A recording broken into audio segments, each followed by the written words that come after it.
So here's a drone shot from the Palisades in LA from earlier today. Looks kind of reminiscent of Gaza, so keep that in mind when we're talking about capitalism and imperialism. 1/10,000th of the horror, still part of the same system. Let's get into it. Here in LA pointed out that 23 million was cut from the LA Fire Department budget, amongst other departments, so they could give the LAPD 138 million increase, even though crime is lower and has decreased and there are fewer cops. So we know that cops are all about union busting and property and scab defense, but we have to remember that their roots are as a counterinsurgency force, both in Northern Ireland, veterans of which joined and founded the the London Metropolitan Police, and out of slave patrols in the Caribbean and Carolinas, which were another counterinsurgency force. So as things get worse and people get more desperate and more violent, the ruling class is going to need more cops to put down dissent and to protect property. Now, when it comes to underfunding the fire department, well, the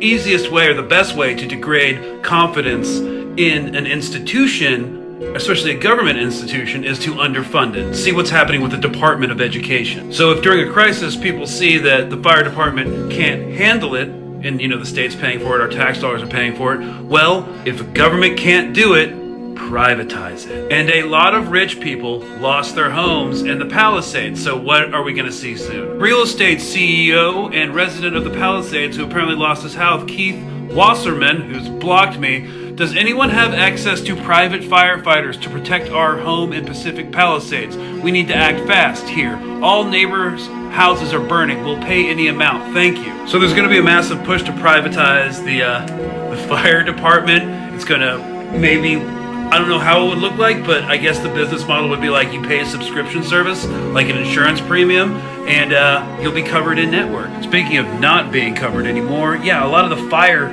insurance protections by like State Farm in that area were revoked. So a couple months ago, so people are no longer insured, and they've just completely lost their houses. Climate change and capitalism, the main driver of climate change, is making risk impossible to price. So when homes and businesses of millions of Americans become uninsurable, economies and states die. But you can see in this increasingly dystopic future, like in the next 10 years, untold amounts of permanently displaced people who fled from high-risk climate zones, ending up in these refugee camps that our politicians will blithely ignore, just like they do in Palestine. Because they would absolutely allow it to happen to you. They make money off endless wars, and they make money off of increased privatization in all sectors. Because a lot of these people sit on an average of 3 to 4 boards in different economic sectors. So, let's start talking about that in Guillotines 2028.